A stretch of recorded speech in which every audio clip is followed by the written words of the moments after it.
Please. Good morning, directors and Palisades community. It's my pleasure to welcome you to the July 20th Fiscal Committee meeting. Our first item is a brief healthcare update from Dennis. Hi, everybody. Welcome, Dennis. Perfect timing. There he is. Back in the middle school, so Oh, everything's blocked off. But hello, how are you? Good. I know the last time we were here, we were recording on the pro forma, and I think you have the pro forma in front of you. I do have a Yeah, packet. okay. So, and we were talking about the deficit and the stop loss and what that was going to look like. I was able to get an estimate on how much that will cost, and that'll come right out of our fund balance. And just as a reminder, to everybody, the deficit and stop loss is at the BCIU, It's or at at the consortium level. consortium level. All Yeah, right. so it's not a deficit for Palisades Right. whatsoever, all right? However, we get a portion of that, Mhm. okay?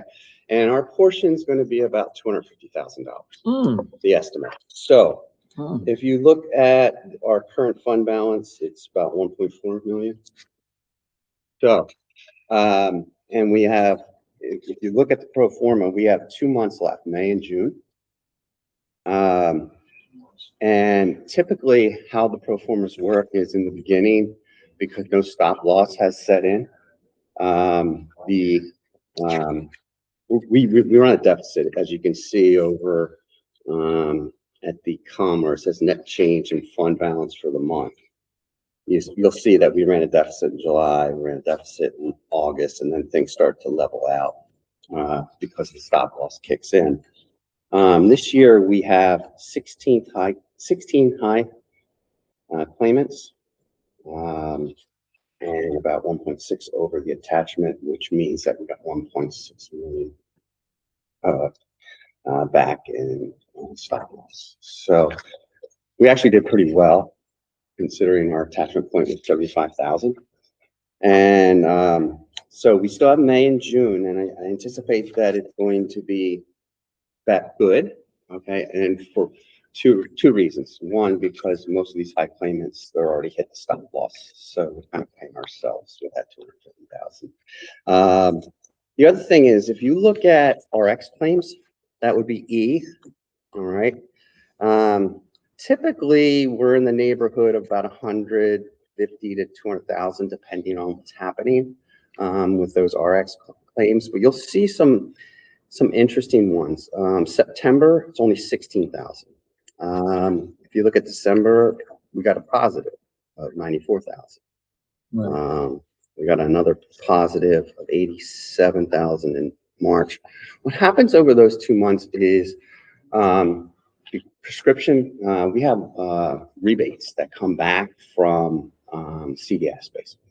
And those rebates, they kind of counteract what the claims are for that month. So we should be getting another rebate in June, which will help with that stop loss, $250,000. I don't know how much that'll be, but it will definitely help in our case. So, Right. so I'm not too worried about the $250,000. I, from what I see, we should probably be somewhere in the neighborhood of 1.2 million or higher in our fund balance. Okay, I would estimate. So, and it could be better, but that fund balance as we hit August, September, it'll come down a little bit just because. And at some point, I'm hoping. I mean, I'm looking at high claimants. We have 16. I'm hoping that they will go down. They have to. I mean, the laws of average. We've had high claimants for the. They have to go down at some point. And when they start to go down, our fund balance should improve significantly. That's pretty much all. Unless you guys have any questions, that's really all I wanted to report on. Dennis, can you just clarify? I'm sorry. Yeah, sure. I'm just trying to capture minutes accurately. Yeah. And can you describe that 250,000? Currently, the district is in a deficit of 250,000, but that's not like. Okay, I'll explain it. Sure, no problem. Okay, so every entity in the consortium Yep. pays into the stop loss. Yep. It's, and there's two types. One is up to $600,000. That's covered by the consortium. Right? That's where the deficit is. Okay. Anything over that is covered by Aetna, Okay. a high Yep. claimant type situation. The estimates that are built into our rates and every entity's rates, they were low. They were low last year. They were low this year. Mhm. Now, from what I heard at the consortium, because it's 2 years in a row, and we asked the question, this shouldn't happen every 2 years. They say that Med had said Mhm. that, and so did Carlene, said that the rates were adjusted so that this should not happen again next year. I mean, ideally, you want it to balance out. If by chance there's too much put in that stop loss, it's allocated back to the district. So, and we've had that happen before. Does that make sense? It does. So 250 is where we're at right now. But again, there are rebates coming in. There's reduction in the number of people that are our high claimants. So this is where we sit right now. But in 2 months, it could be something different. It could be lower. It could be. Yeah, only because, so this fiscal year ends in June. Okay. So that new fiscal year, you might, as we come to present a pro forma, it may look a little lower. Okay. But I'm more a better idea on how we're doing with high payments and different things at that point. But I think we're okay. I think we're in a pretty good spot. I tried to get May's pro forma. I couldn't get it, but I did try to get that. So, and then, the months in fund, we're at almost 3 months. Yeah, almost. Now that may drop a little bit with Right. 250, but But we're above that 2-month threshold that we've been discussing for yes, periods of time. exactly. And we want to definitely stay above 2 months. Okay, All right. thanks, Sam. Thank you. Thanks, Just- Dennis. Have a Just great curious, summer. just curious, Yeah. Dennis. So we're sitting at 16 in the high claimants. Do we Yeah. have any idea how that compares to the other districts? I did take a look at it. I actually have a comparable. Was it on there? No, it's not. Oh, But it's here. But New Hope Solebury is a very comparable school district in amount of members that they have and ours. Okay. They have 11. But they've pretty consistently not had 11. They've been lower than that. Mhm. So they put their stop loss at 150,000. Mhm. And that really hurt them this year because they got really slammed as a district. If they were at 75, they would be in a much better position. Mhm. So the decision of the fiscal previous year, to stay at 75,000 was definitely the correct decision. Sure. So, okay. Good. Okay, thanks. All right. All right. Any other questions? Thank you, sir. Thank you. All right. Thanks, Dennis. Yeah, you guys have a good summer. Take care, bye. Halfway through it. All right. Yeah. Yeah. I know, right? Next up, we have Bryn, Aaron Kerr, and Donna Wright to talk about farmland preservation. Oh, great. Stand and Sure.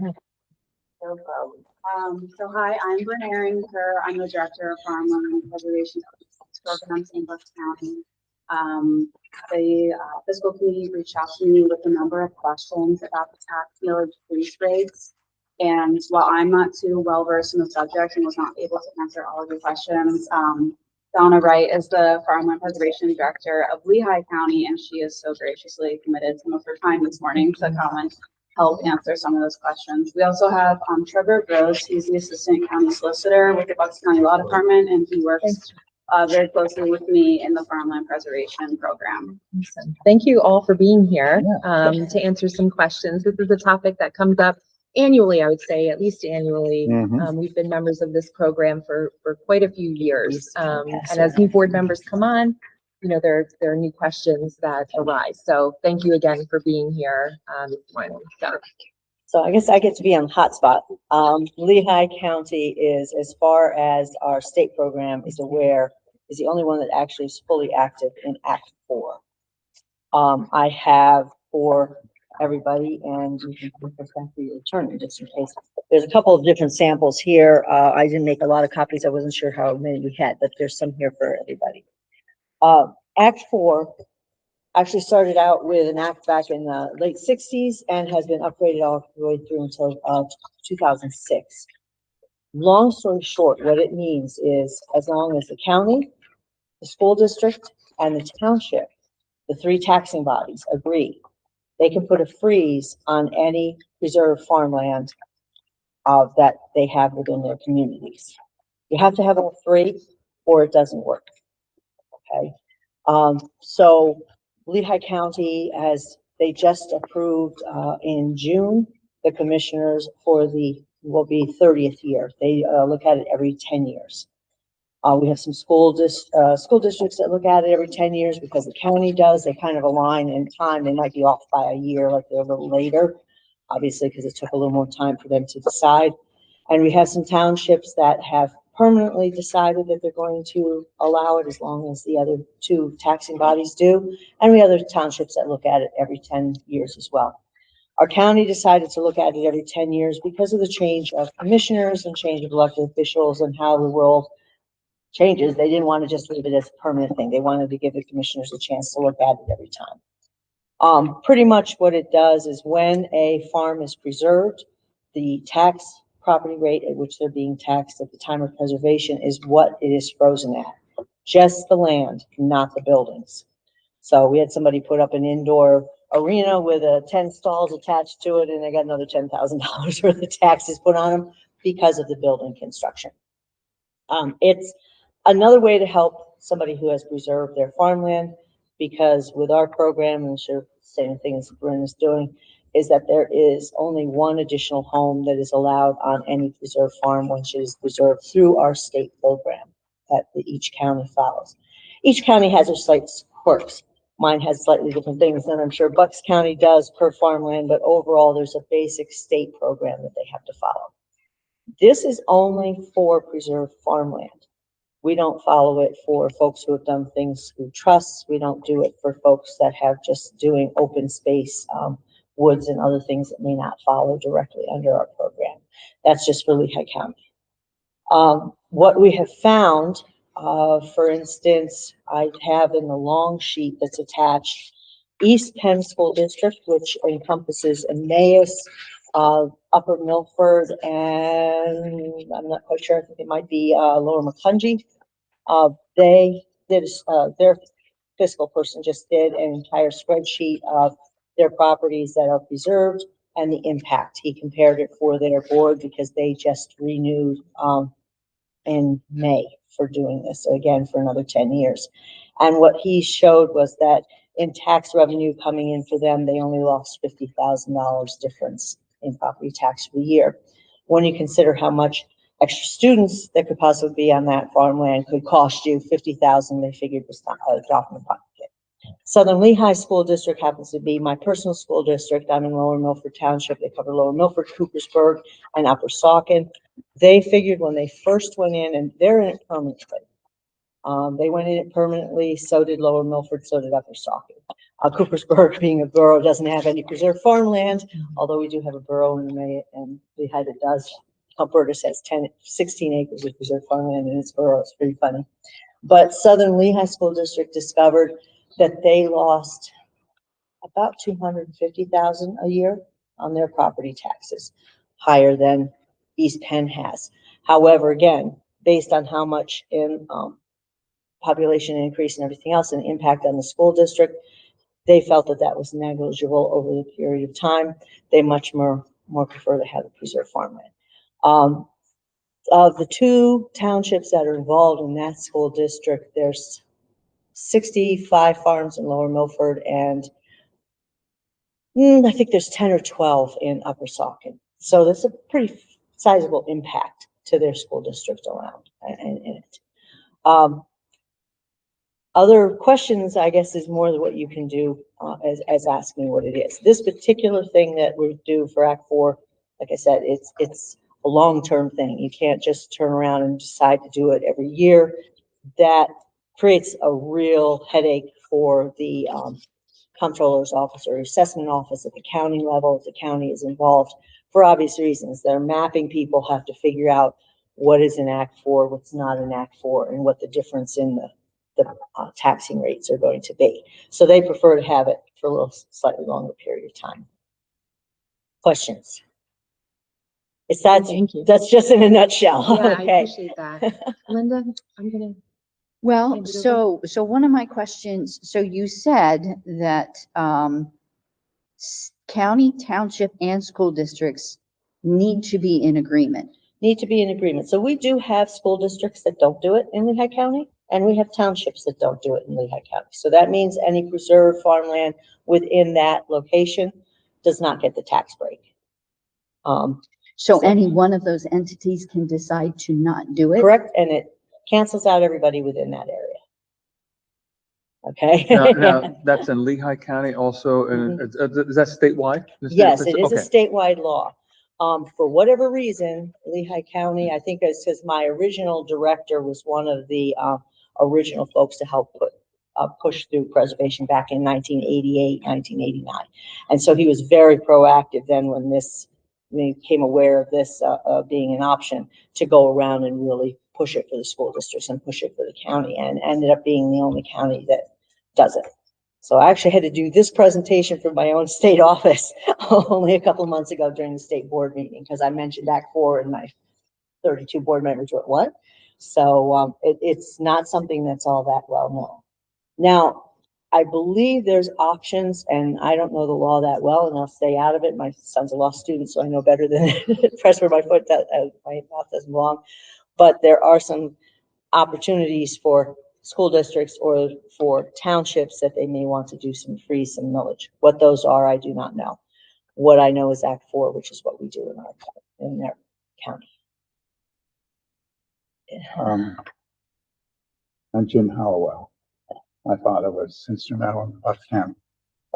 My understanding from way back was that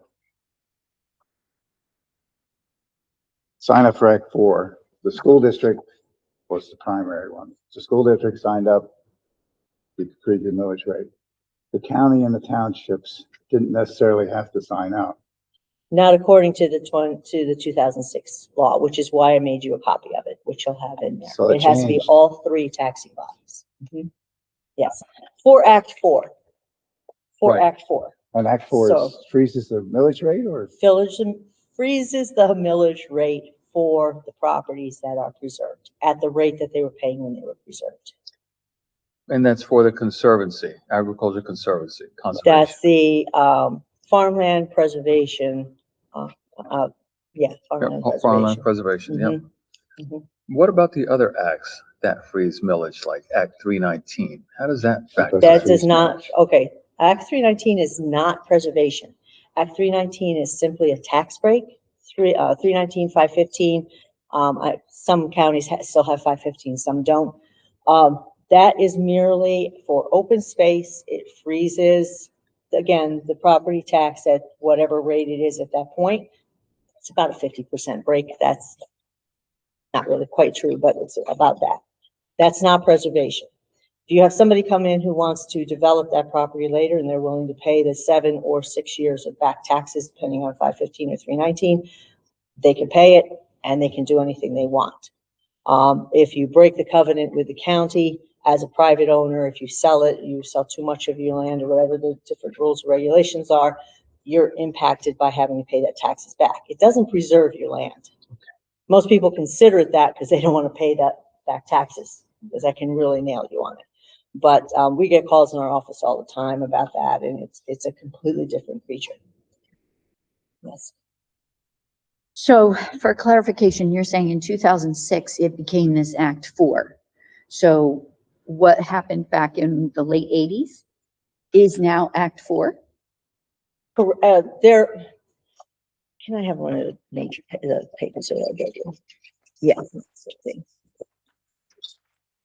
So initially what you had was House Bill 87, which is the one that just happened in 2026.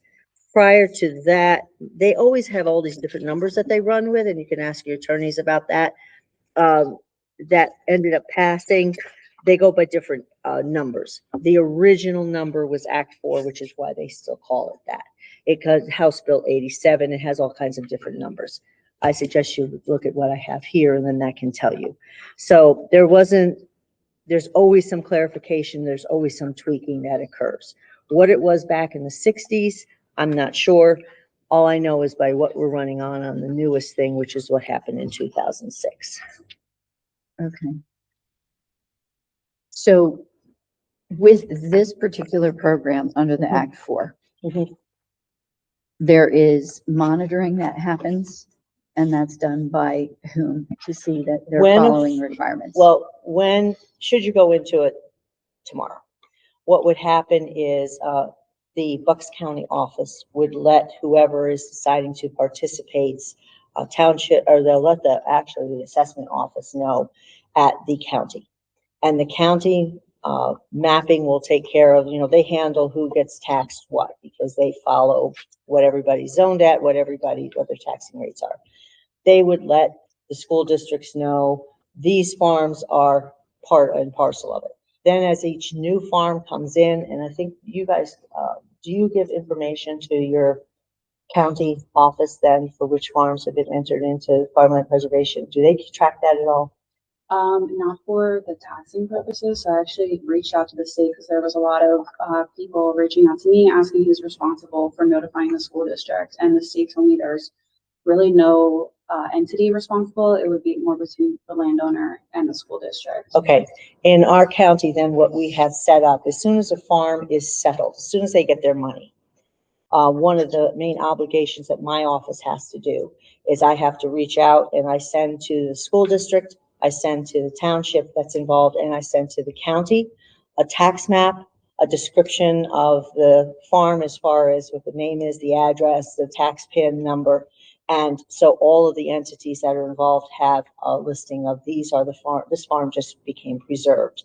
And then why I'm also telling the county is what I discussed before, then they can map it and their assessment office knows what it is that they need to be taxing on. So it ends up falling onto our office to do it because there really is no other entity that's going to do it. We know when a farm has been preserved, so we're the ones who are giving out the information.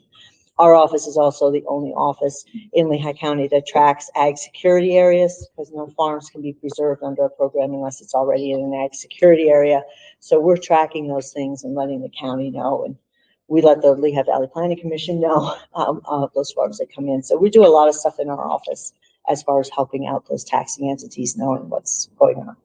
We also, with Redo Preservation, and I don't know if this is true for Bucks County, but we'll have folks who come in and say, well, I want to preserve my farm, but I really want to make sure that I have an extra house. I'm not going to be allowed, so I want to exclude this 3 acres, 4 acres, 5 acres, whatever it may be, from preservation. So one of the things I have to make sure when I tell our county assessment office is they get a survey map of what is preserved and what is not. That's where I come in. They have to figure out what tax rate goes onto what section of the land. It's tricky. It is tricky. Wade hates me when I send him one of those with an exclusion in it. But they're the ones who are then going to notify down through the school district, whoever else, what the tax rate will be for that farm.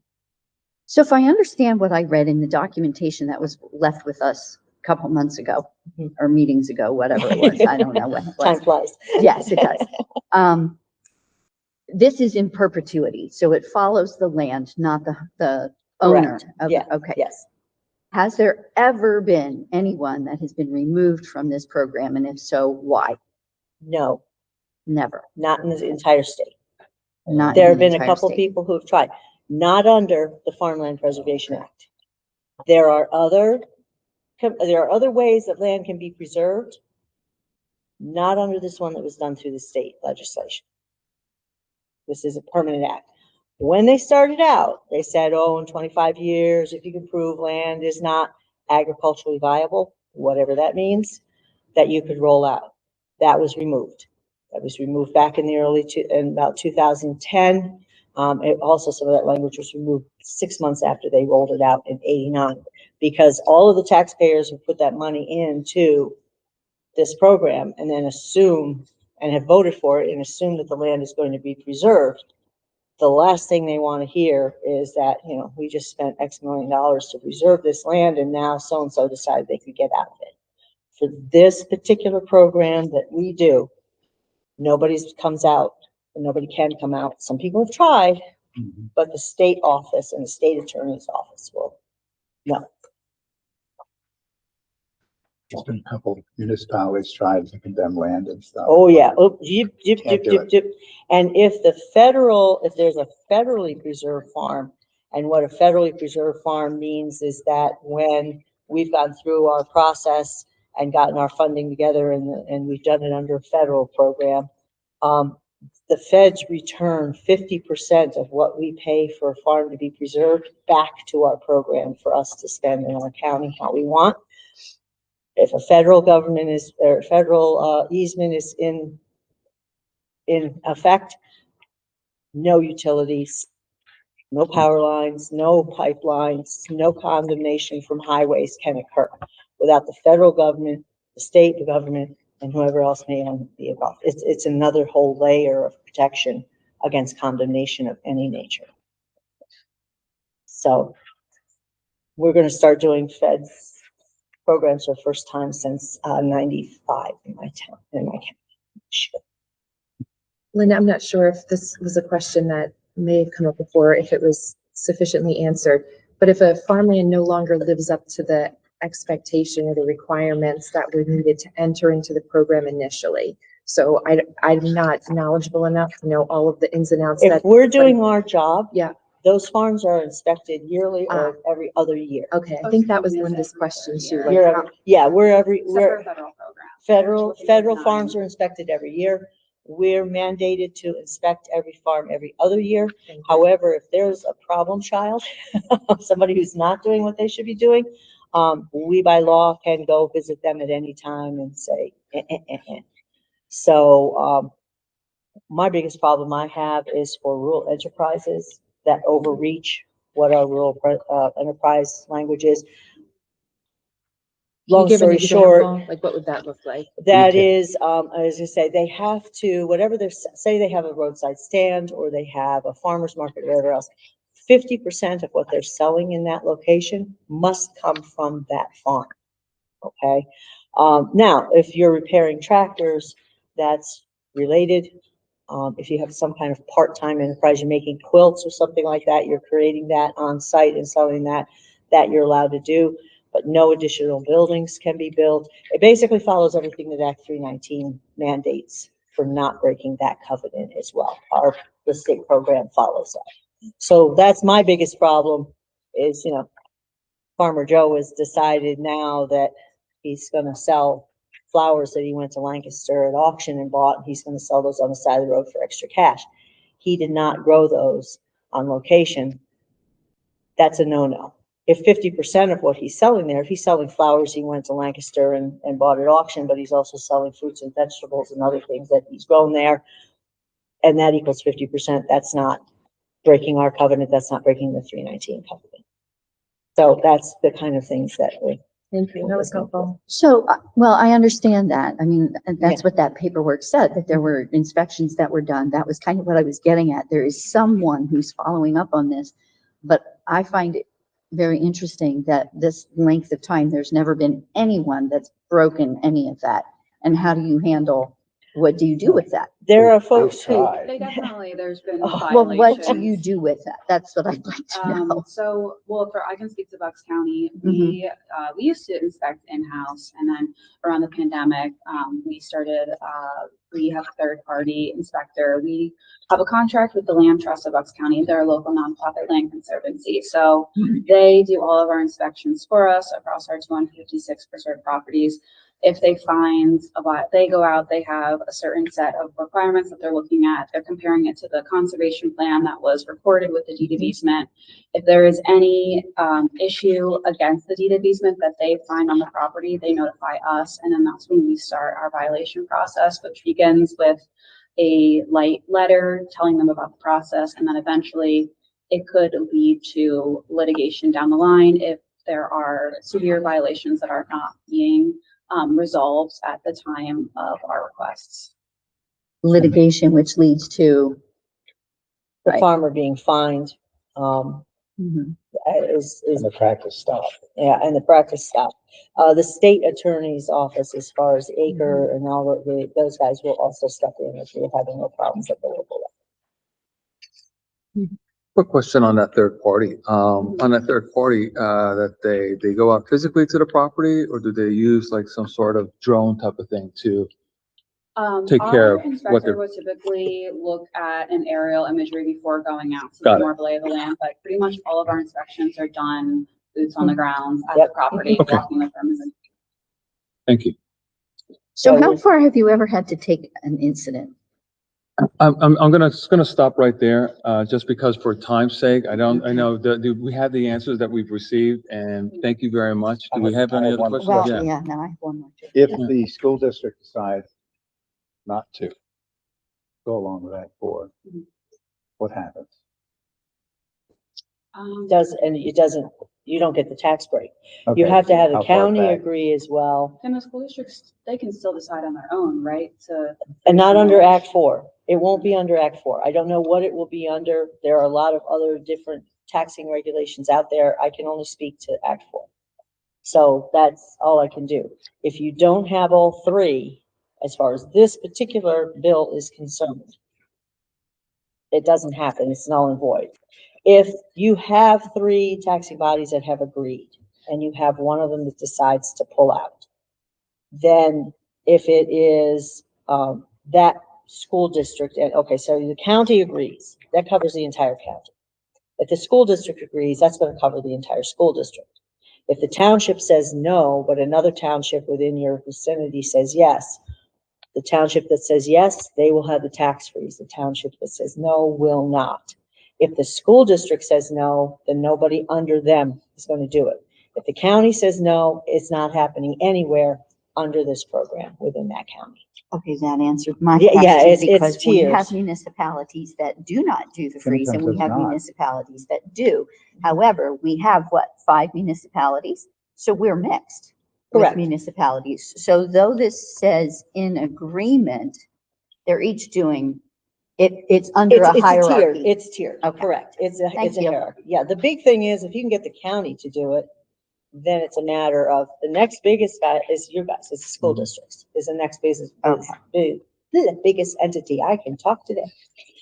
So, All right. all right, but Well, that was helpful. All Thank right. you. Thank you so much for your time, ladies. Thank you so feel much. free, and Thank you have paperwork here, your attorney has paperwork there, and we'll go from there. All right, Thank you so much. I'm about 35-minute drive away, so give us a call if you need more. Thank you. Thank you very so much. much. Our next item on the agenda is the demographic study presented by KCBA. Seats.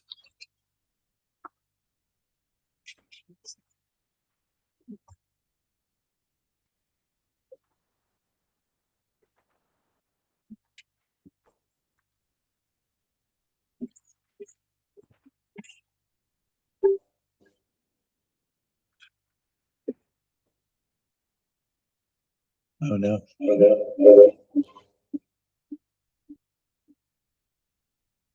Gary to the rescue. I think that we can get rid of that streaming. Well, I'll turn mine.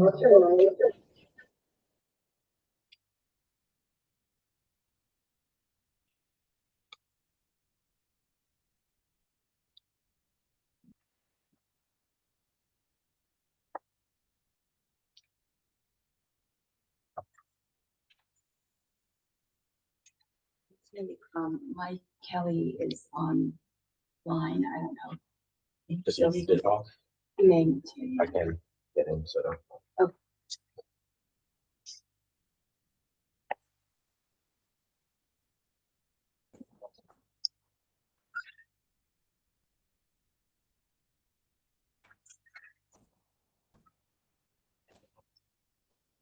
So from my understanding, Mike is able to see this, but he just won't be able to talk until it's set up.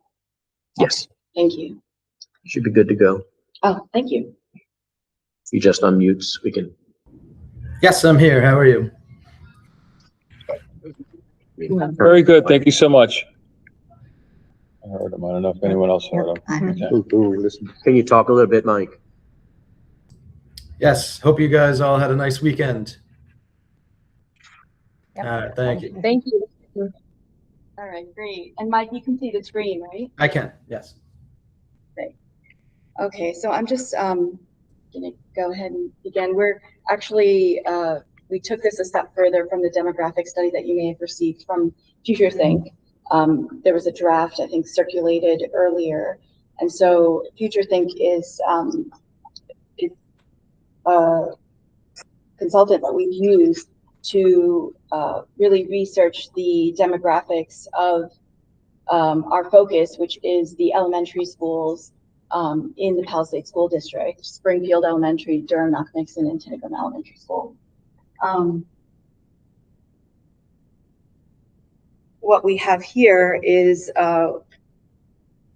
Future Think's data that they've provided us, and we've done an analysis on their data, and we'll be showing you what we've interpolated and hope to get some of your input later after this presentation.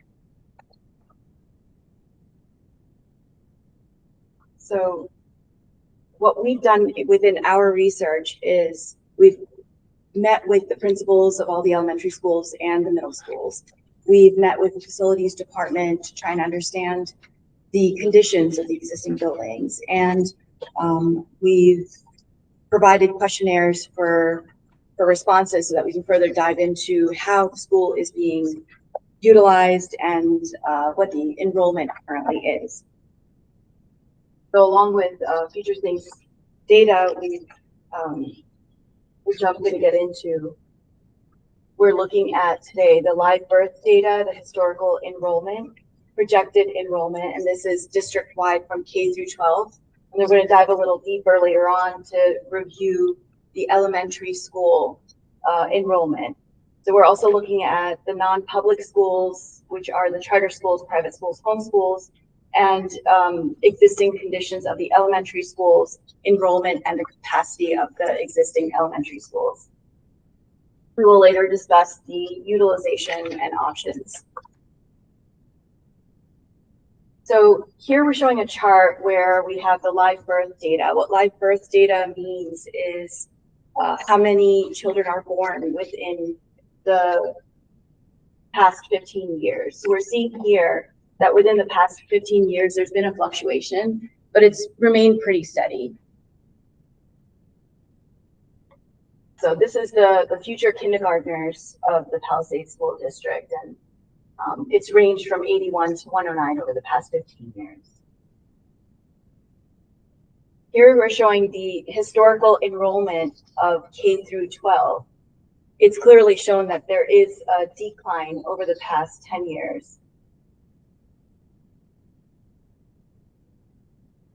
When we look at the decline, we're seeing that 297 students have been decreased over the past 10 years, which is approximately 18%. When we break it down into the different schools, we're seeing that K through 5 has had a decrease of 27 students, which is just 4%. Middle school has had a decrease of 109 students, which is 27%. And high school has had a decrease of 161 students, which is 26%. So most of your decrease is coming from your middle and high schools. The projected enrollment we're looking at is decreasing by 107 students, which is approximately 8%. When we break that down further from elementary, middle, and high school, you're seeing a decrease of 18 students, which is approximately 3% in K through 5, 1% increase of 3 students in middle school, and a decrease of 92 students in high school, which is approximately 20%. The non-public schools within this area are the charter schools, which the charter schools, private schools, and homeschools. And the charter schools, we're seeing from our data that it peaked in 2021 around the time that COVID hit at 90 students and has since declined to 64 students. The private schools increased by 3 people from 224 to 226 in the past 3 years. These numbers are really taken from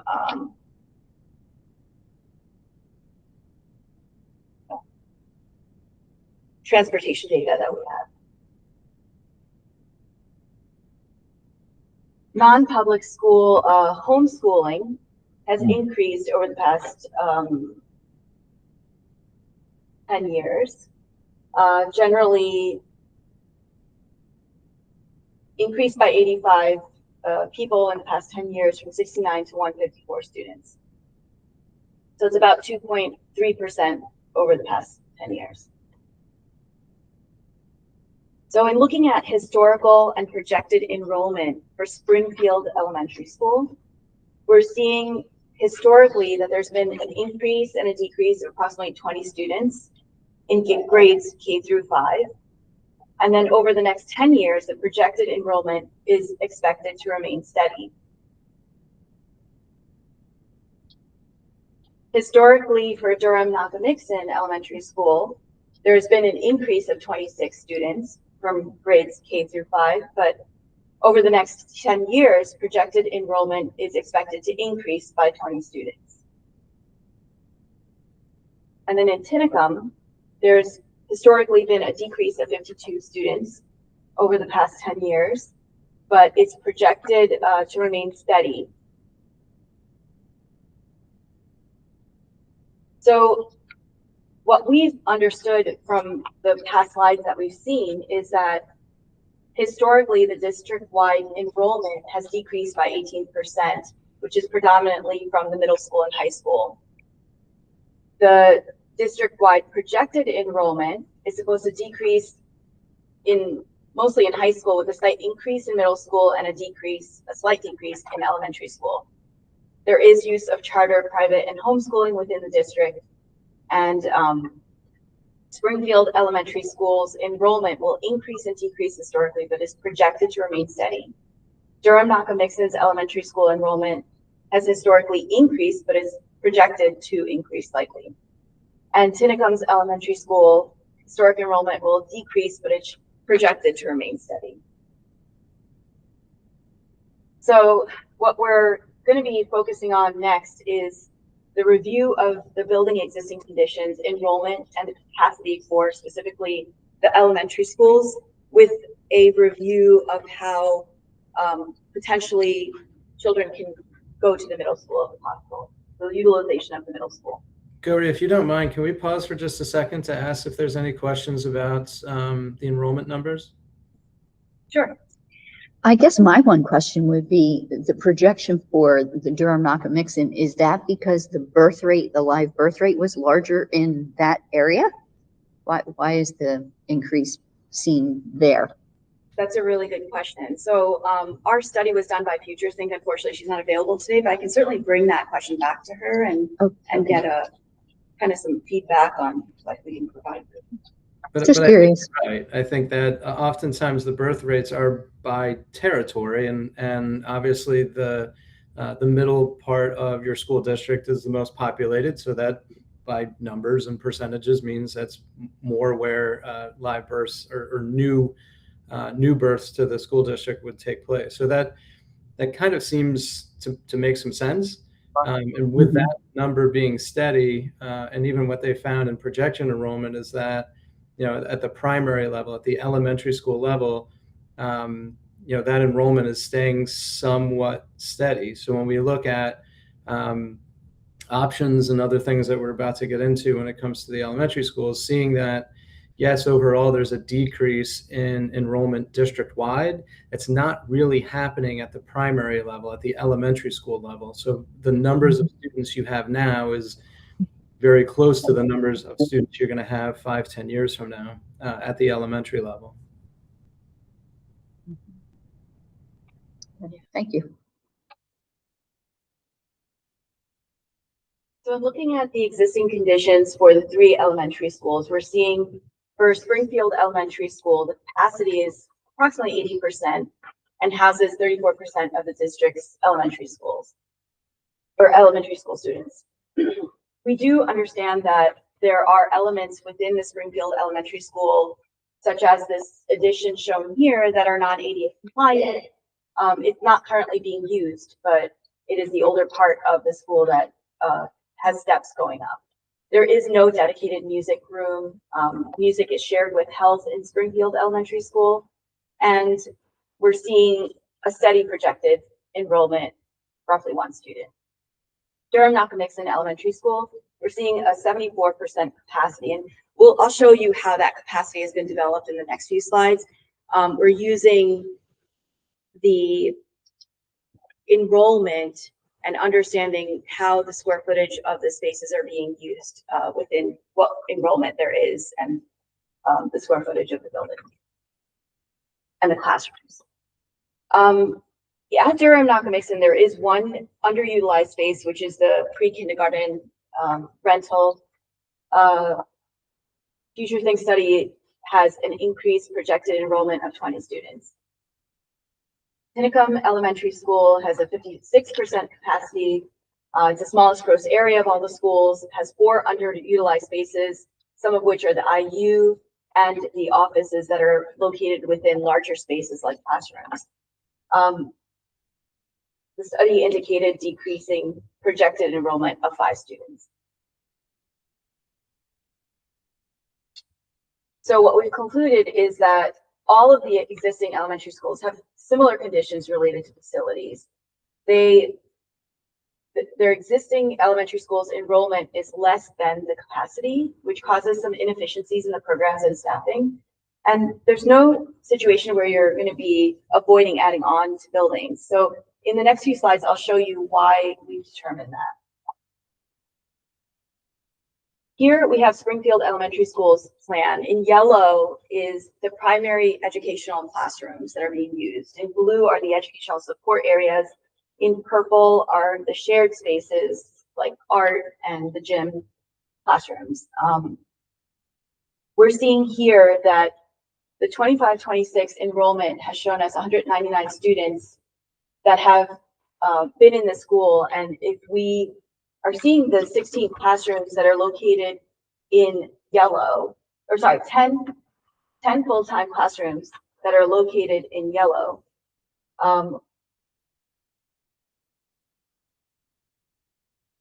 We're seeing that by taking 25 students per classroom, we ultimately can fit approximately 250 students within those areas that are indicated as full-time classrooms. So by understanding the number of students we have enrolled and the capacity that we can contain, we are seeing that there's approximately 80% capacity within the school that's utilized.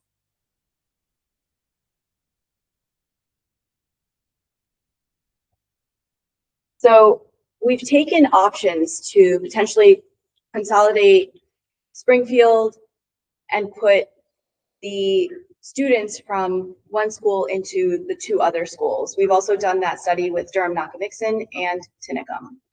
So here we're seeing Springfield. If you close Springfield Elementary School and you remove the 10 classrooms that are currently occupied by all the 199 students that you see here, you'll still need 8 additional classrooms. And how we determine that is to take the number of students in each grade and then see what available spaces, the deltas, in each of the other schools. And we've ultimately ended up with 8 additional classrooms. So here, by closing Springfield Elementary School, needing 8 additional classrooms, we would have to put additions onto Durham Nockamixon and Tinicum.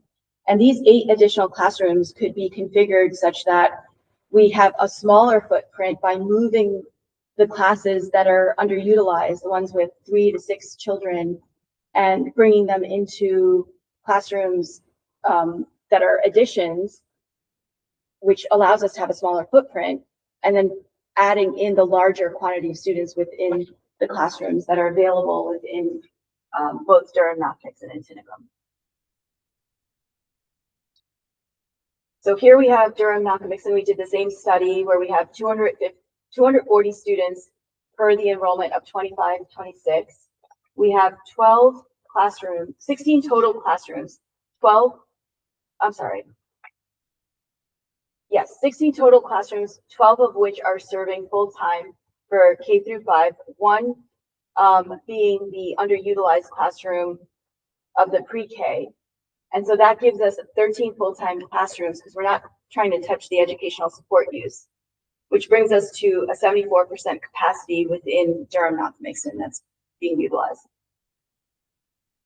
In doing the same study, we're seeing that we need 10 additional classrooms if we close Durham-Knox-Mixon in both Tinicum and Springfield, which is shown here. And again, we can take the underutilized classrooms, put students in those classrooms, and create offices as additions, which are a smaller footprint. We can add a small group instruction room for learning support.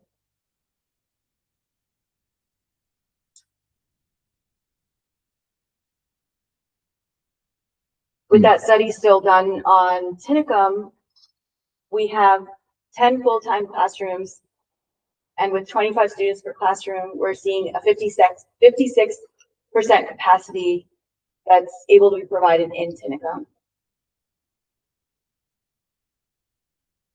So if we close Tinicum Elementary School, we're removing 10 classrooms and need 3 additional classrooms in the 2 other schools. And it doesn't mean that we have to add on to both schools. It could just be one school or another school. And we can accommodate Tinicum's enrollment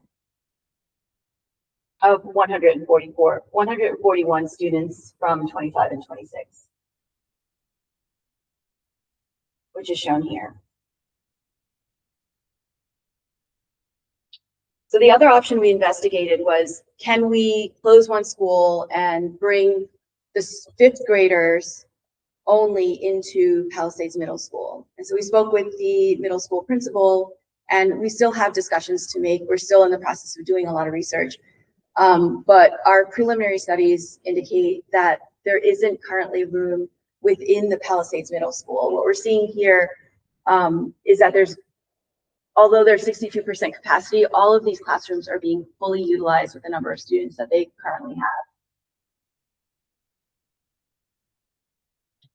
So we would need to add 5 additional classrooms in order to accommodate the 5th grade class from the other schools. But the way middle schoolers perform their classes, they change classes, whereas in elementary school, you stay within one class for the whole class period. So what we've determined is that there would need to be an addition on the middle school in order to accommodate a wing for where these classes, the children stay put, and they could potentially share the different activities such as art, music, within the middle school. And so what we've concluded is that currently and historically, by closing one elementary school, you can't accommodate the capacity of another school in any of the 3 schools. With 100% capacity, you would need additional classrooms to accommodate K through 5. So by closing one of the schools, we're still at 100% capacity within the other schools. We would recommend to design to 85%. That's why we would require more classrooms for future growth. And one of the questions I have for you is, do you want reduced class size from the 25 students that we've accommodated in our studies here? Or is 25 what you're comfortable with? There's generally a decline in population, but in order to accommodate all K through 5 students, you'll need to create additions on the elementary or middle school. Any questions?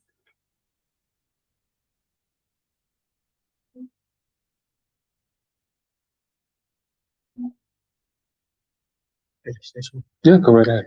Springfield has unused space in an area that was never renovated originally. So if that were renovated, that could probably accommodate at least 2 more classrooms, I would say.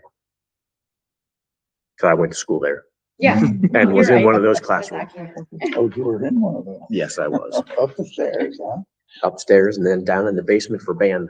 I guess for the middle school piece of things, I just wonder if thinking through what bringing 5th grade to the middle school could look like with what's existing can't be accomplished, though.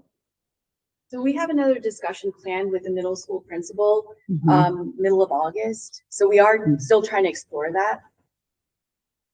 Could you bring up the middle school with the classrooms?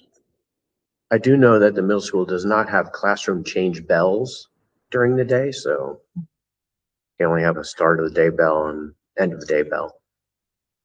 Below. Where do I find the regular homeroom type classrooms? Yellow. In yellow. Yellow. Yeah, the yellow ones are all full-time classrooms. They're listed. Okay, the kids move around between the rooms. Yes. Yeah, so you see you have your sixth graders are clustered together in the upper right, and then your Okay. seventh graders, and then eighth graders are. Yeah, I got it. 17 to 20, 10 to 13, 17 to 20. Yeah, that's how many students Not too many occupy kids. those classrooms.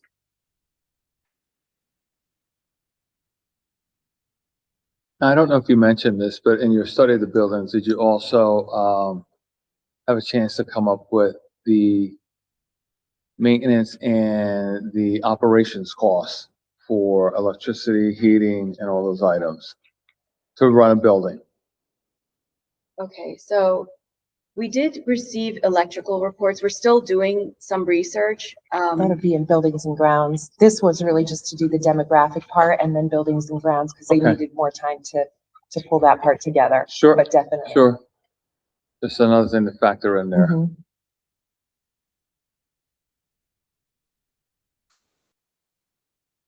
And even though we didn't touch on the high school, what is the percentage again, occupancy in the high school? Well, we didn't study the percentage of occupancy. You mean the capacity? Well, capacity and then enrollment, current enrollment. Okay. Did you have a slide on that at Yeah, the we beginning? I have think you did, the right? enrollment. I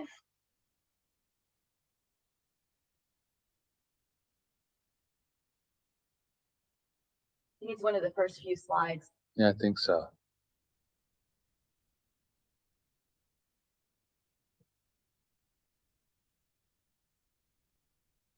Okay, this is K through 12 historic enrollment. So for high school, we're seeing this line right here. Okay. Does it give us a percentage of the capacity of, So we didn't calculate the capacity for the high school. We did our study based on the elementary and middle schools. The capacity, we would study the floor plan of the high school and kind of evaluate what classrooms are being utilized. right? And so the reason why I'm getting, and this begs another question here, historical enrollment. We have a significant decrease in students 6 through 8 and 9 through 12. Do we know why? Are they going to those other schools that we just mentioned earlier, charter school? Part of it Homeschooling? too is we started talking about declining enrollment, let's say 10, 15, Oh, 20 years sure. ago. And it started at the elementary. So I feel like that wave now is moving through. So each series of years, to, I don't know, better way of saying it, but elementary was the primary concern probably 15 years ago because enrollment declined. And then we started having singletons in one full building and then some singletons in another. And then those kids at low enrollment moved into the middle school. So we had a couple of years where the middle school, we needed to adjust there. Now that wave is hitting the high school. So you're seeing, like, it's just moving through. Now, Right. kids do have other options. They go to, performing, they have other options, so. Yeah, because I'm looking right here and I'm seeing the 9 through 12 totals, right? From 2018, from 2016 to 17 to 2019, you're pretty much consistent there. You have a delta of 20. But then 2020, we lose 40 students, 40 plus, and then we lose 50 students in 2020, 21. We know that's COVID. Right, and then it looks like it's leveled out since then. So factor in COVID, more going to charter school. I don't know if they're homeschooling or private schooling, but you brought up the interesting slide about the charter schools and how many students we still have enrolled in charter schools. So I'm looking here at almost 100% less students in less than 5 years in the high school arena. just curious to me. And you can see where the level drops off also in the middle school, from 400 in 2017 to, 2021, we almost have 70 student different there. And it's pretty much leveled out on 22, 23 as we keep on going forward there. Very interesting. That's a good, can we get packets? Can we have this? It's sent to you. You have it in your Oh, email. I knew that. Okay, thank you. It was a recent Yeah, email, so okay, no okay, worries. great. When Great. Jim and I came through here, it was grade 7 through 12 at high school. Yep. Right. And that's why Or I'm middle school. curious about that study about the high school. If we're gonna try to massage some things around and make things work, we really need to see those numbers as well. Okay? Yeah, I think the idea would be whatever we need to accommodate, we do, right? Right. In the facilities that we have, Right. we shift, not with additions and all of that, but with what's Well, existing. Yeah. we wouldn't put additions on. Yeah. I don't think. So looking at how we can accommodate by moving whatever we need to in these buildings. So 12, huh? Fresh fish. 7 through 12, junior high wing, senior high wing. Right, We right. had our own gym. Yep. And we had our own. We had the purple So gym. we all shared or the gold gym, cafeteria. Yeah. Is it okay if I say something? Yeah, we'll go, absolutely. So to your question, I think it's interesting, if you look back at like 2016, 17, right? For a 7th grader. And then you follow that diagonally down one and across one. You can Yep. see that there's a consistency going back to what Dr. O'Connell said with enrollment. So That's the way. 127th graders. In 18, it's 125 8th graders. In 9th grade, it's 129 9th graders, 127, 122, 131. So that number Oh, sure. remains relatively consistent as those kids move through. And I know in looking at staffing and section allocations over the last couple of years, like that wave that hit the elementary schools 10 years ago is upon us at the high school. And if you look at those numbers, down one, over one, down one, over one, you'll see what that number looks like from kindergarten in 16, 17, and followed all the way across to where those kids are today. And there's a level of consistency in that number that the wave started. So just kind of wanted to bring it up. I thank you very much for that, Rich. I think another part of this is that the increased level in homeschoolers. And do we have any demographics on them, the age category? I know sometimes that the parents will put the homeschool their children for the first number of years and then I know we did that with our children. We homeschooled them through their 5 or 6 and then they came into this public school system. But I'm curious on what the numbers on that. If Future Think can bring that up and let us know in those demographics. Because I think that's pretty critically important, because you see the number increasing steadily on the homeschoolers. I'm sorry for the sidebar, but Yeah. the Future Think wouldn't be able, like, we would pull Okay, that. great, Yeah. 'Cause great. they have Yeah. to register with the. Yeah, school just of curious homeschoolers. because, and I know that we as a district support the homeschoolers, Absolutely. right? Mhm. And so that's just, their taxes Mhm. are, we have to support it, but yet they're not using the facilities per se here. They're Yep, working unless out of the they house. come in for certain programs that they Right. want to take Mhm. advantage of, so. Right. Yep. Thank you very much. Thank you. Any other questions?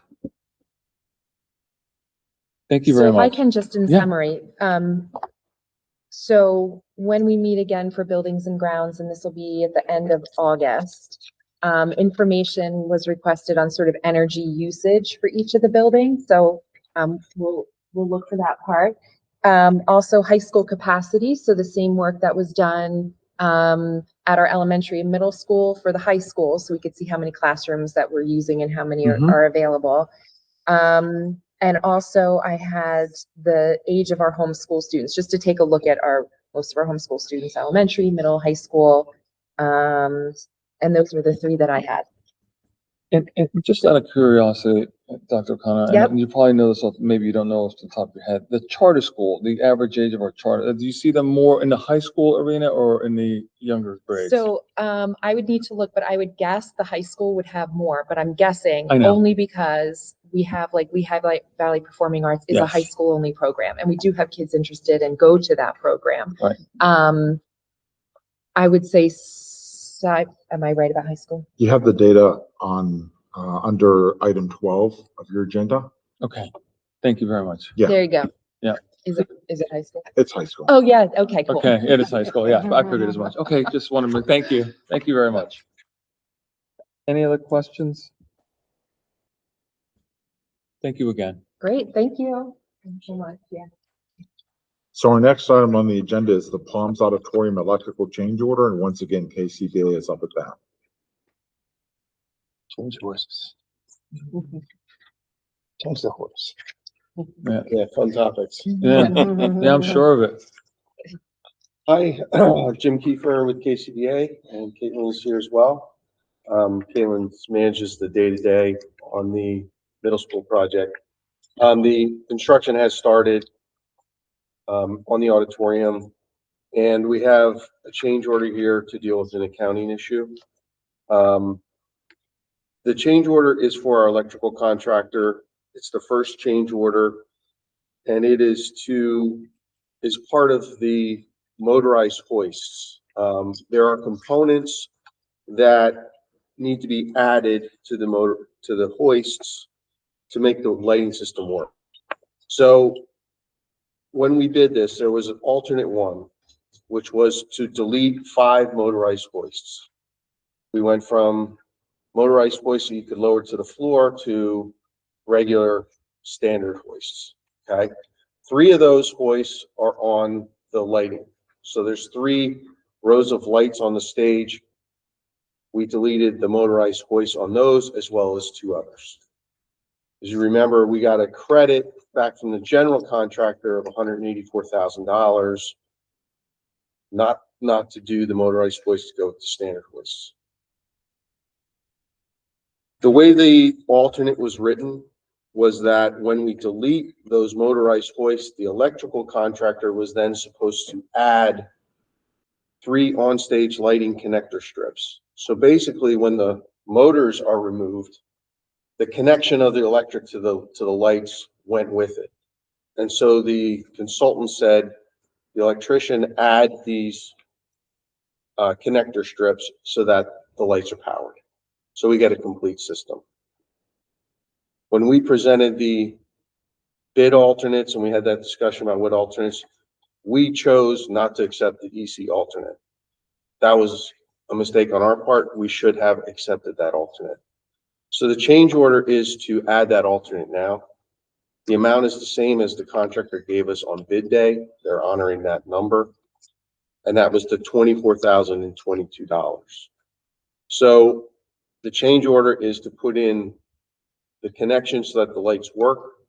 Really, without that part of the system, we don't have a full working system. So it is something we recommend. This really needs to happen to make the full system work. Ultimately, we would have presented this as a complete package when we were talking about the alternates. We made a mistake and didn't include that. We apologize for that. But this is something we feel you really need to do to move forward. Ultimately, we still are saving a considerable amount of money.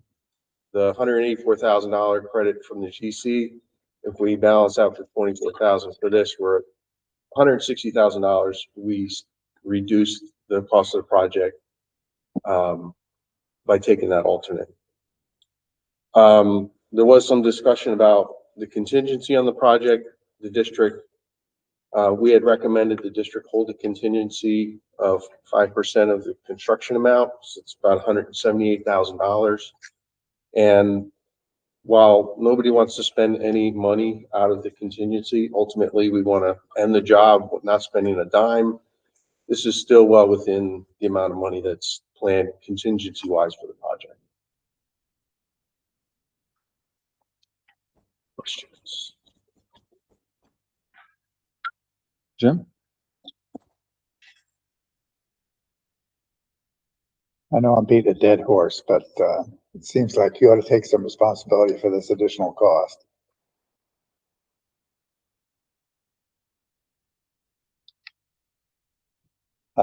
never seen it happen before, but it's always its first time. I almost agree it's an E&O issue, an errors and omission, and you have a change that was brought in there. The contractor wants to charge $24,000 for a connection. 3 connections, right? It was competitively bid on their bid form. This isn't after the fact. This is the amount that when they gave their bid, they had an alternate and they said it's $24,000 for this. So you are seeing a competitive price on the cost. Right. And the electrical contractor picked it up, that he would have to do some additional work with the alternate that was picked by reducing the hoist. Yes. So he picked it up, but then we didn't, you didn't, whoever was in charge of We making didn't that select that recommendation, alternate, right? we didn't pick that up. So, Yeah, the cost was in there. Really, we should have, when we said we want to take alternate 1 for the GC, we should have taken alternate 1 for the EC. And seen the net savings. Like I said, that was something we missed when we had that discussion. But it doesn't change that this is what it takes to have a complete project. I know there was a goal to reduce the costs and get us, we ended up very close to the budget amount that was planned. And this, we're still, close to what was budgeted for the project. So so you have here the document G701, right? That's the change order request. Yes. And you have that now, with all the contract information based on this project, right? It goes through legal and everything like that. Did our legal entities see all this as well? Not yet. Not yet? Not Why yet. don't you send all that stuff to them with this change order and this E&O and see what they have to say, since I have no experience in anything like that. And if they say, hey, we're okay, then I guess we're okay. If they say, hey, that falls on you, that's on you. I think that's the fairest way to see it. I am not a legal expert. I don't pretend to be one, but I do want them to read this contract now for sure, through and through. And I want them to see this change order. The original contract, Yeah, they they did did. see. They did. Yes. Okay. Yes. So why don't you bump that up against them and say, hey, what's this all about here? Okay. Okay. And then we'll get our answer. Understood. Fair enough? Yeah. Okay. Thank you. okay, you're off the hook now. Item 8 is coming back to the board for further discussion. Colleen got additional information on Everdriven. Colleen? We did That's get, additional information, I want you also to know that, Bucks County IU has gone in contact with, Everdriven. I'd like you to reconsider or open the discussion up to possibly using them as an alternative busing or transportation. Colleen, thank you so much for bringing this to us again. I know we asked for this information. I guess one of my questions to you is, with the other districts that are using this, how many times do they actually use this? Do we have any information? I should have asked that to you. You probably got that info. I don't have information from the IU yet. I think that they just started with them. It looks like May 4th, but I can reach out to her and ask her how much they. Yeah, that'd be great. Because Okay. I'm also looking through, and I scanned this really quickly. I apologize. But it's just camera system implementation. All these vehicles have to have some camera systems on board. I believe so. Yeah, Okay. Yep. Who bears that cost? they do. They I mean, do, that's part right? of their, yep. Okay. Well, there is an additional charge though if we use camera services. Yes. So, Yeah, for sure. Camera fees are right there in item C on attachment 7.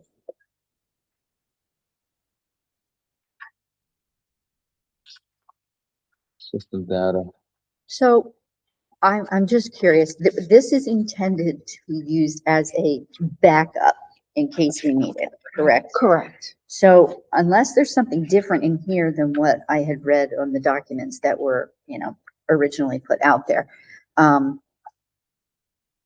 it doesn't look like it's written up that way. Like the way I read that is that it's a scheduled kind of thing. And if you change that, this happens and they need so much notice beforehand if something's changed and there's charges, all that kind of stuff. So I'm like, how does that work to use this as a fallback thing? And how does that get translated into contractual language? Because it doesn't make sense to me. Okay, well, my thought, I was telling Chris this morning that, we have an issue with, getting, busing for Big Brother, Big Sister. And I was thinking we could set this up for next year with them ahead of time. So that would be something, because Craft can't do it because of the timing of, picking up the other schools. Okay. And so something like that, that's one I thing. think that would, right. Mhm. And then, other times, there is like sort of emergency situations that, Lou may need someone, picked up, that maybe we could just do on like it wouldn't be a contract. It wouldn't be a full schedule, right? It would just be until we can get, Craft on board, or if they can, reschedule their buses so that, this could happen sooner. So you feel like what they have here accommodates that kind of use though? I do. Okay. I do. Okay. I've not ever seen, not that I've ever looked at a lot of contracts or anything like that, but this just looked odd to me. They have in this contract, this terminology about the force majeure, Force majeure, whatever. I act don't- of God or something like Yeah. that, yeah. I've never seen that before. So that's a typical thing to have within a contract? It Yeah. is. Yes. Chris I've is seen shaking that his in head. other contracts. Yes, What was that? I've seen that in another contract. Okay. So with that though, it states in there about district will be obligated to make payments to contractor if local, state and or federal funds are provided to the district to mitigate financial losses to it and its contractors. How does that work with the local? What do they mean by local? Wouldn't that be our budgeting? No? So if do you know what I'm saying? So if we've budgeted for their use, that means we're obligated whether we're using them or not, is what I don't know. I just want to know We are definitely not paying them if if we're not using them. Correct. We're definitely not. Okay, well, I guess that would be one of those situations again where we would rely on solicitor review. Right. Okay. Those were my only, well, no, the other thing on there was, they were looking for the people that they would, so the last page of that contract, I believe it was page 20 or something like that. I don't know if that's all in here. Yeah, they have a list here of Palisade. Who do they contact for notices, personnel, dispatch, after hours, no shows for the technology use? Do we know who these individuals are? Who are these individuals? That's what I want to know. Who are these individuals that they would need to contact? We would see that before this would be approved? Correct.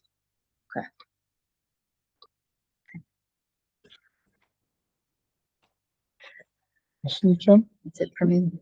Sounds like a reasonable request to me. That's it? Okay, thank you very much. I guess we'll get some additional information and then we'll keep on Yep. pressing. Yep. Thank you very Sounds much, good. Colleen. Thank you. The next agenda item is just to keep the conversation going. We don't have PFM or bond counsel with us today. We will have PFM or bond counsel with us in August. Yep. Are there any questions from the board about the proposed bond issue? How much? 7.1 million. To cover the auditorium and the roofs? Is that what we're looking at? And a couple past things too that we have, and I'll let Chris speak first before I put my. Auditorium, the roofs, the sewage plant, Mhm. Springfield HVAC. Let me see, I might have the list. handy. Paging system upgrades, interactive projector upgrades, backup system upgrades, RTU replacement at Springfield, HVAC controls at Palms, auditorium renovation at Palms, concrete stairs and and handicap cutouts at Palms, PHS and DN, safety and security upgrades, district-wide, safety bollards, district-wide, treatment plant demolition and installation, physical plant, tennis court repair, dorm knocks in the second floor hallway tower replacement, PHS, purple and gold gym replacement, stadium pirate ship, and PHS intrusion system upgrades, a total of 7.168,100. Now, That's considerably more than the original 4 that we were talking about. for sure. well, and that's, I think, and if, what I want to say is like, yeah, we put everything in one basket. Mhm. Just to, Chris put everything in one basket, just to show us, That's hey, fine, if we yeah. could do a bond, we could get it. Now, the other flip side of that is, we could always pull from our fund to pay for some of these and only take what we need, but better to have the whole amount in there to show everybody what we have, and then how much do we have in the fund that we'd like to use, and or do we want to preserve that? And that's a decision we need to make, How much right? of it? We have the much in big fund balance? number now, right? And so we take a little bit, we borrow something, we borrow all of it, we borrow part of it. But the fact that we're under, if I'm not mistaken, Chris, $10 million, correct? If the bond individual said if we're above $10 million, That's for bank qualified. correct, bank You qualified. get So, more aggressive, you get more aggressive rates if they're bank qualified. right, exactly. So we have, and then when we asked, and thank you, Colleen, for getting the information here, the repayment schedule. So Chris, do you mind going over those repayment schedules? You have the wraparound and you also have the, with debt service, and then you have the, level debt service without district cash. We asked We for have 4 5 different scenarios. things. What's We that? have 4 scenarios. 4 scenarios, right? So the first scenario is wraparound debt service where district cash is infused in the first year, second year, and third year for local effort that stays in the $630,000 range. Scenario 2 is a wraparound. If you just wouldn't mind, Chris, I apologize. So then we have estimated total amounts on the bottom there, okay? And I just want to point that out, that estimated total amount would be almost 11 million for the first one. And then total amount is going to be 12.6, okay? Yes. So just keep an eye on that, my cabinet members, as we move forward. Thank you. Scenario 2 is a shorter bond issue at 12 years. It is, however, a wrap. It wraps at about $1 million a year. The new local effort will be $11.9 million. Right. Scenario 3 is a level debt service, and under a level debt service, the first 4 years are high, or first 3 years are higher than the remaining years. Total debt service would be, this is a 19-year bond issue, total debt service would be 13.3 million. Thank you, Chris. Scenario 4 is a 19-year issue level debt service. In the first 3 years, you draw from fund balance to pay, and you level out right around $600,000. Total debt service is 11.9. Colleen, was that the last one I asked you for? I believe so. All right. I believe that is the last one.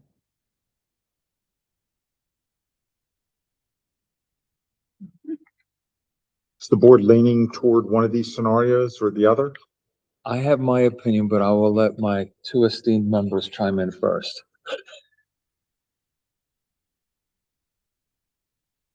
Okay, so, so, though I know I'm the one that was persistent in indicating, if we need to take out a bond, we look into this. However, I am not indicating by any means that I am in favor of going into debt either. So for me, I think I would lean towards the lower amount of time, which means we would pay less in the end, and if possible, pay off as early as possible. So you're looking at the 12-year symbol. I would look at the 12. Okay, that's helpful feedback.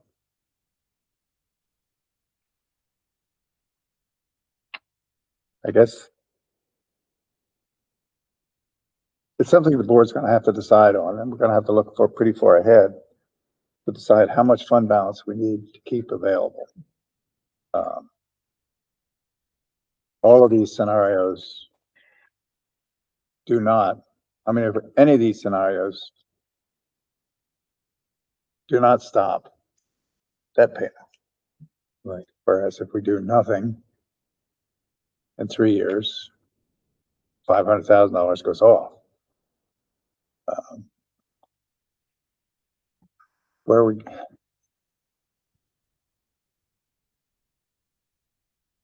if we continue with the debt service, obviously it's coming out of taxes.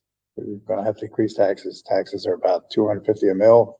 So you're looking at, on the lowest amount here, you're looking at a good 2 additional mills in the first year to cover all this stuff. As opposed to losing 2 if we don't do it. So the first question for me is how much fund balance do we need going forward? Right. That's a hard question because we don't know what's going to happen 5 years down the road. Mm-hmm. So, and then once we decide how much we want to keep as a available fund balance, and that'll determine which way to go. Obviously, we want to reduce the local effort as much as we can, which is in this case, is the 4th, 5th scenario. Well, no, it's close, but it's more years. Those are the 19-year options. Yeah. There's the 12. The 12 is the least amount of money. 12.8. Not by much. 12.9, it's $100,000. Yeah, It's basically the same, but Right. it's, Not by much. And if I can interject there, I personally, if when I'm working on a project, I'd rather have a scenario where I have more time to pay it off, knowing that I am in my own budgeting, going to pay it off sooner. But I'd rather have that security like, hey, I don't have to kill myself in the beginning. Now, let's say, for instance, and if refresh my memory, Chris, we do not, we have restrictions to pay off this whole debt. I think it's 5 years before, if we do it under 5 years, we're penalized. After that, we're not penalized. Correct. So let's say You after can't, the 5. you can't pay it off in the first 5 years. Correct.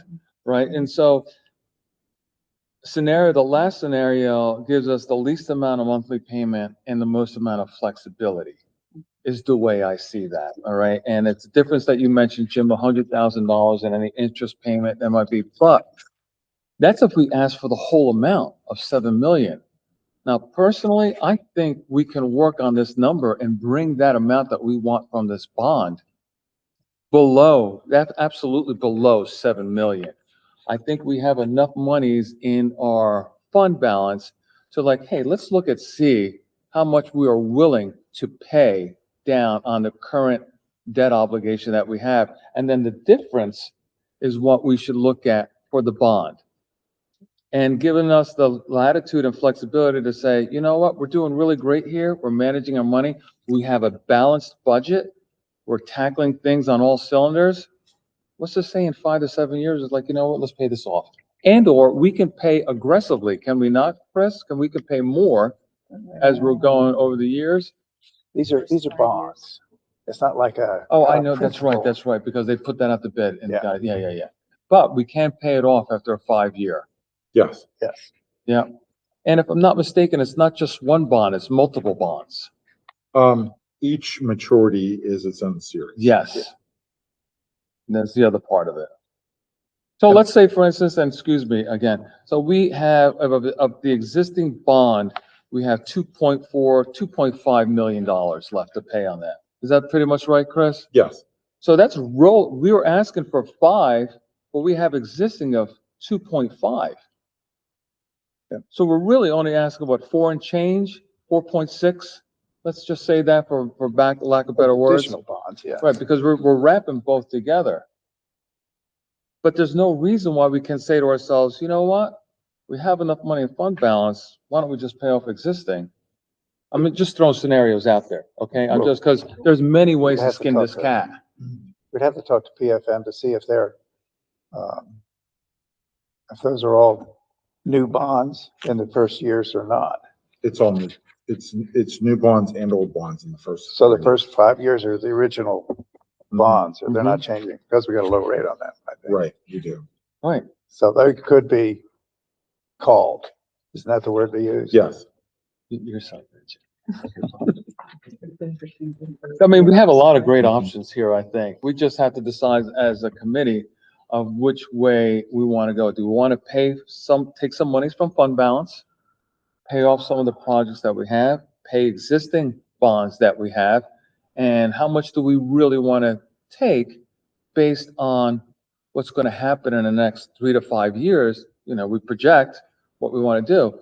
Do we want to take the full 7? Do we want to take 5 and just keep on paying the existing what we have? Do we want to take for what we just brought up? In other words, all the projects that Chris brought up is totaling close to $5 million, 4.5, 5. Seven. 7.2. And that's including the current, No, not including current. Got not it. including current. Thank you. 7, right. So I'm just, after Oh, that's crazy. thinking about it and sleeping on it for the last month, we just have to decide what plan of attack we want to go here. There's many different, go ahead, I ma'am. was just gonna say, the longer that the board doesn't have to do anything. Right. They can go to 7.1. So there's somewhere in there that the board will need to come to a decision on, because with each month that passes, correct me, there are fewer things that you can include in that Yep. bond. That's right. And it goes back 2 months. So, we are, again, you could do nothing, but if you did want to take advantage of this bond for some current and future projects, the more time that goes by, the more projects fall off and are eligible for that bond. Right. Thank you Unless we very come much. up with some welcome. new ones, some additions to. Of that'll course, make it, though. and there'll always be projects to do. So this isn't, there is time sensitivity to it, but it's not like it's not dire, but depending on what your Right. goals are, I would say by August. Yeah. you would We need should to- Yeah. Agreed. Decide at the August. Yeah, finance agreed. committee meeting. Agreed. I personally think that the last one would give us the most amount of flexibility. What amount are you thinking is? Well, logical? I can't answer that You haven't question. gotten We'd that have to far. just, do a little numbers dive. It would be, wouldn't be right to give a number without actually just trying to see the whole picture there. Mhm. But I truly believe that the last one gives us the most amount of flexibility. And like Chris said, after 5 years, if we're looking fat and happy, let's just say we just can't start paying off some of that debt down a little more aggressively. It's a little more Yeah. complicated than that, but that's the principle. I'll give you a perfect example. I take 30-year mortgages all the time. Do I wait to 30 years to pay them off on my investments? No, I don't. But I like having it just in case. I don't have the crystal ball to say, oh, Jesus Christ, look at what just happened here. We had a major catastrophe or something happened. It's a good thing I had that extended. And then let's just say I pay it off for 10 years. Yeah, that's happened. Yeah, 15 years. Okay, I like that even more. Granted, you're front loaded with interest payments in the first years, but I'd rather have flexibility and latitude than as opposed to being pigeonholed. That's just me. As far as what the board would need to make a decision moving forward, there was some conversation here about is 7.1 too much? Do you need numbers for 5 Yes, million? Okay. yes, So that would be great. Okay. if this last scenario is the full 7.1, Saul's proposing that possibly quickly, maybe not quickly, we pull off the first 2.4 after it's set up and pay it off, and that would reduce how much we pay. Mhm. No, that's not included. But Remember, that's not keep gonna the- happen with these scenarios because the bonds are already set the amounts. So you would think that this last column would go down because you're paying less principal out. It doesn't. No. These are, remember, So the amount of money that we're asking is 7.1 million. This column here includes both. I get what you're So- saying. Yeah. every year for the next 15, that's what it is. Unless we call the bonds and get a lower interest rate and stuff. But that's not what we're talking about. You're talking about paying up early, paying bonds up early. Well, That's let's pretty back- complicated. let's back up a little bit. The existing local bond that we have now, and Yep. Chris, please correct me if I'm wrong, we can pay that off anytime we want. We can, but the interest rate is lower than what we're earning. I So get it it. doesn't make sense. Right. And then what you're saying, Jim, is that the numbers that are here, they're both together. No, well, Yeah, yes. Yes, they are. Yes. But even though you would, in the early going on, you'd drop off that 600,000 in the first 2-3 years. After that, the numbers stay the same, what they are.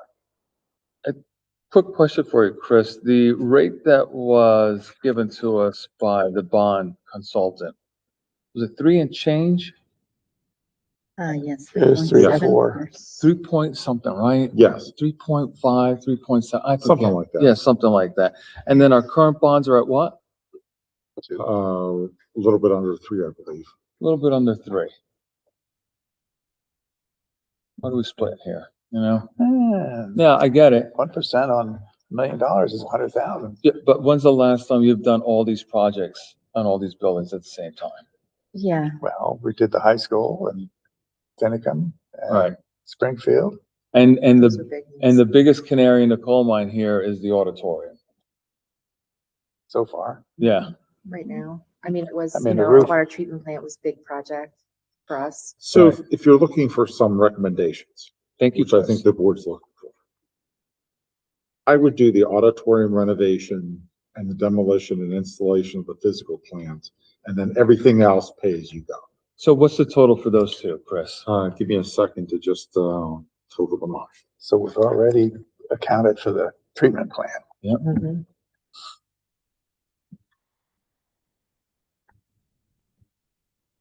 $5.75. 5.75. Just out of curiosity, Chris, the update for the Springfield HVAC, was that 1 million? What was that? What was that one there? The RTU replacement in the main office and library is $160,000. $160,000. It's just a- It's just a unit up. That's what it is. Yeah, that's not like the Oh, multi-purpose it's not- room. Oh, That's okay, what- that's yeah. where it threw me. Okay, I Yeah. thought that, broken it yeah, down yeah. into pieces to Okay. try to get that done over there. So 5.75 million for the auditorium and the Um, Wow. treatment plant, treatment plant. Oh, and the treatment plant. Mm-hmm. and I would do the rest as pay as you go. And we can get PFM to run some numbers for us. I think that's great. I think that's a great idea. Yep. Okay, great. That's what, That's what I hear the board clamoring for. yeah, yeah, Was a exactly. recommendation. Sure. You got it. Okay, Thank you very much, Chris. we'll be back in Thank you, Lee. August. Then budget transfers, we have 1, 2, 3, we have 7 budget transfers. Mostly to clean up some negative accounts at year end. Speaking of, what are we looking at the audit for? The audit will start in November. Oh, come on, you gotta get them early. We gotta have our numbers by the end of November. No, you're not gonna. Now I can hope. Oh, God. So with the budget transfers, was there anything that was unexpected or not unexpected? Well, yeah, kind of higher than what you thought or anything like that? A lot of it was in the student services realm, which we knew because the board had cut the student services budget, put it into contingency. You knew there would be transfers at the end of the year. Right. So I would say none of it's Not a unexpected. surprise. Which is okay. Less Which is for the okay. charters. That's for the charters. And then looking at the, right to knows, the young lady here, was that Siddhartha? Siddharth Gupta, who gave us a presentation today? Who was that? Um, First name begins with Gary. J, I'm sorry. Yeah. Jerry? Gurry. Jerry? Yes. Okay. It looks like someone's asking for a bunch of numbers maybe from our request. For facilities, how much we're spending on utilities. Nothing extraordinary. Nope. So we have, the July financial reports, which Colleen put together. We have the prior month to date. Our percentage is a little bit lower than the 5-year average on the month to date, but remember that actual expenditures as of June 28th. And we used June 28th because we didn't want to pull any of the accrual numbers in Okay. our comparison, is $3.2 million higher than last year. 3.2 higher. But you knew it was going to be higher when you adopted your budget. Yep. Charter school update, we're down 3 kids. Or no, 2 kids. What's the total number, Chris? I didn't see that page in here. I didn't see that on the, It's on the agenda. oh, it's not in the paper packet. Okay, got it. We have, Colleen, how many kids do we have? That's okay. I'll look it up. No big deal. Okay. Then we've got the right to know report, nothing that was burdensome to me. We've got the economic update, revenues of the state is higher this year than it is in the prior year. It's a good thing. And that's the end of my agenda. Time for public comment. Rich? Just clean the house, Rich. That was a robust agenda. There's Well a done, lot. everyone. Yeah, well, questions from committee members? They asked all my Linda, questions. Jim? No, I have to understand the new format on stuff here, but I'm good. I have no other questions. I just want to say thank you, everybody, for finding time to come in July. I know we're not normally have one, We had a lot a to fiscal go meeting in over. July, but it was good. It was really good. And thank you, Dr. O'Connell, for following up with those demographic updates with homeschoolers and all this. I'm just curious where the numbers are at. I guess the last thing I want to say is enjoy the rest of your summer. I Thank you. know we've had a couple hot spells already. I hope it's behind us, but August isn't here yet. Mhm. So, Beautiful day today. Yeah, we have It a nice is. relief this week. yeah. Yes, some rain tomorrow. Nope, not yet. Okay, we're done. Thanks, You're done? everyone. Yeah, we're Thank done. you, All right. everyone.